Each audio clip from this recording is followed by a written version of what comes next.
High school hoops, 5A Division I upper state final, two-time defending state champion Ridgeview facing Burns.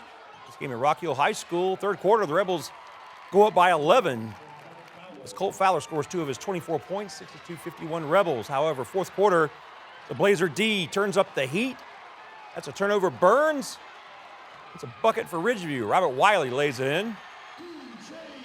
Now, of all the buckets we've showed this year from R.J. Davis, this has to be the least flashiest, but when you're trying to rally, style points are not under consideration. And then Talon Staley, the game tied at 76.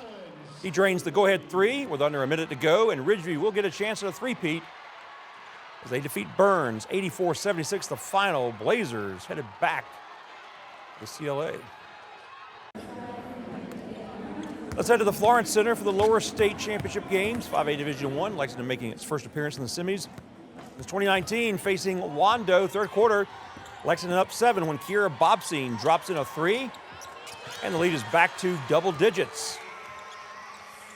And then Sydney Anderson will score inside. Nice bounce pass. Wildcats go up 12. In the fourth, less than 7 to play. After a Wando turnover, Cassidy Harry converts at the other end. The lead is back to 10, but Wando would rally off the miss. McKenna Reynolds gets the putback. Wando goes up 53-52, and then Lexington trying to attack immediately. But that is a turnover, so Wando has it.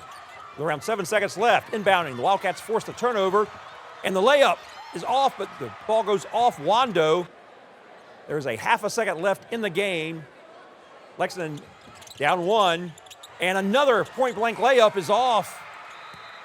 Wow, those two layups will certainly be agonized over the foreseeable future. Lexington cannot close it out. Meanwhile, Wando wins the 5A Division I lower state title, 53-52, the final over the Wildcats. It'll be Wando and Blythewood next week in the state championship, 5A Division I girls.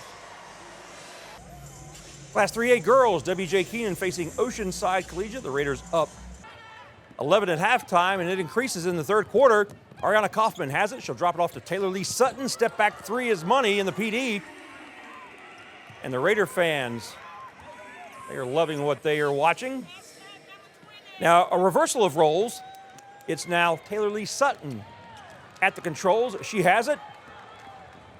And she'll drop it off to Kaufman, who scores. And the Raiders are rolling at that point. Looking for their first state championship since 2022. A very proud grandmother of number 20, and then former News 19 Player of the Week. Zaria Mine scores. Raiders up by 20. At that point, they go on to win it by a final of 62-43, a 19-point victory, an emphatic statement at the Florence Center. W.J. Keenan returning to the CLA and the state finals. 3A boys, W.J. Keenan facing Fox Creek. Could the Raiders make it a doubleheader sweep? Of course, W.J. Keenan coming in as the defending state champions.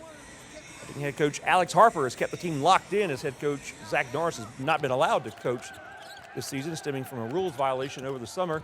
First half action, number 0, Marcus Simpson Jr. takes the bounce pass and the contact. Bucket and one. And then more good passing. Simpson has it again. And he's back on the floor. Raiders, though, down 10 at the break, 35-25. W.J. Keenan chipping away, and in the closing seconds, Broderick Anderson Jr. scores to cut the deficit to just 3. But the late rally comes up short as Fox Creek defeats the Raiders of W.J. Keenan 75-68. So the Raiders will not get a chance at the repeat. Fox Creek off to the state championship game next week at the CLA.